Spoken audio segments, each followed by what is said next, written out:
welcome back to my YouTube channel. In this video we'll be seeing the ATT, that is the anti-tubercular drugs induced hepatitis, or the broad chapter will be drug induced liver injury, that is DILI.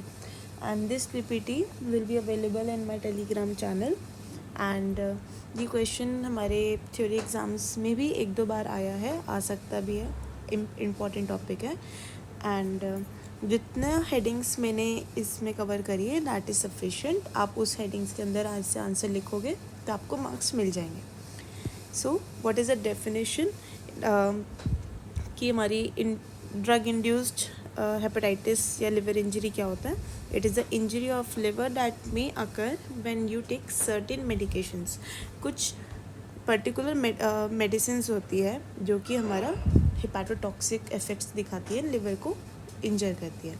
So this is the drug induced liver injury. So what are those drugs. जो particular ATT वाली drugs है वो होगी isoniazid, rifampicin, pyrazinamide and ethionamide. ठीक है. और जो other drugs है जो और भी लिवर इंजरी कराती है वो है acetaminophen, that is paracetamol, diclo, amoxicillin, macrolides, niacin, phenytoin, valproate, steroid, statin, amoxiclav, cyclosporine, amiodarone, contraceptive pill, nitrofurantoin and methyldopa. तो अगर पर्टिकुलर ATT वाला क्वेश्चन आए तो इसमें ये ड्रग्स मेंशन कर देना, एंड अगर DILI वाला पूरा क्वेश्चन आए तो सारी मेंशन कर देना. ठीक है. देन टाइप्स क्या होता है इसके. डायरेक्ट हेपाटोटॉक्सिसिटी हो सकती है, इडियोसिंक्रेटिक हो सकती है, इनडायरेक्ट हो सकती है.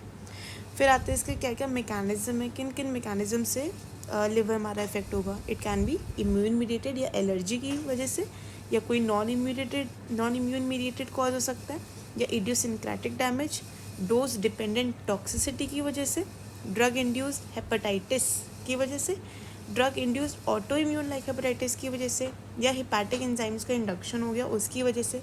ये हमारे सारे मैकेनिज्म्स हैं जो कि लिवर को डैमेज करेंगे. So what are the risk factors. किन किन लोगों में ज़्यादा चांसेस है इस चीज़ को होने में. तो age more than 35 years females में, प्रेगनेंसी के time, immediate postpartum like 3 months के अराउंड टाइम, उसमें किसी को क्रॉनिक हेपेटाइटिस B या C इन्फेक्शन हो तब, HIV इन्फेक्शन हो या TB हो, या एल्बुमिन का लेवल कम हो, जेनेटिक कोई प्रॉब्लम हो, मल्टी ड्रग रेजिमेंट चल रहा हो, माल न्यूट्रिशन हो पहले से ही, इंडियंस में थोड़ा ज़्यादा होता है, या अल्कोहल अब्यूज़ वाला पेशेंट हो. तो these are the risk factors जिसमें ज़्यादा चांसेस हैं. देन कम्स अगर आपको ATT इंड्यूस हेपेटाइटिस के बारे में एक दो लाइनें लिखनी हो, these are mainly due to isoniazid and rifampicin. बाकी जो अदर ड्रग्स है पायरिजिनामाइड, इथियोनामाइड, ये थोड़ा मतलब इनसे कम करती है, ये थोड़ा ज़्यादा करती है. And this is also dose related, dependent and reversible on stopping the drug. तो अगर आप ATT थोड़ा टाइम के लिए रोक दोगे तो लिवर डैमेज थोड़ा कम होगा. एंड इसको हिस्टोपैथ पे देखेंगे तो वहाँ पे नेक्रोसिस दिखाई देगा. ठीक है. So what are the clinical pathological classification of DILI? Hepatic adaptation, dose dependent hepatotoxicity, उसमें भी नेक्रोसिस दिखाई देगा. एक्यूट हेपेटाइटिस या क्रॉनिक हेपेटाइटिस, या फिर ग्रैनुलोमैटस हेपेटाइटिस. कोलिस्टैसिस हो सकता है with hepatitis, without hepatitis, with bile duct injury, या क्रॉनिक केस में हेपेटिक फाइब्रोसिस हो सकता है, स्टेटोसिस हो सकता है, non alcoholic fatty liver disease, vascular disorder या कोई ट्यूमर. तो ये हमारी और भी क्लासिफिकेशन होगी कि किस किस टाइप की लिवर इंजरीज हो सकती है. सो what will be the clinical features. जिस पेशेंट को ये हो रहा है या तो वो एसिम्प्टोमेटिक होगा, या फिर कॉन्स्टिट्यूशनल हमारे सिम्टम्स आएंगे like nausea, vomiting, abdominal pain, fever, rash या लेथार्जी. बाद में जब ये डिसीज़ थोड़ा प्रोग्रेस होगी तो jaundice, dark urine, clay stool, ये आ सकता है. अगर और प्रोग्रेस हुआ तो लाइफ थ्रेटनिंग हमारे इफ़ेक्ट्स आएंगे like coagulopathy disorders, hypoalbuminemia, hypoglycemia. And अगर जो ग्रैनुलोमैटस कंडीशंस हैं उसमें hepatosplenomegaly, lymphadenopathy, rash, fever, myalgia. So these are the clinical features. So what will be your approach. अगर DILI की सस्पेशंस है तो हम फीचर्स देखेंगे कि suggested of toxic etiology like skin involvement, kidney involvement, या पहले भी कभी DILI हो रखा है क्या. ठीक है. फिर हम उसकी ड्रग हिस्ट्री पूछेंगे. एंड वो सारी चीज़ें पता लगाएंगे कि यार कोई मेडिकेशन की वजह से है, या फिर जैसे हर्बल मेडिसिन होती है ना, ये भी बहुत हिपैटोटॉक्सिक होती है।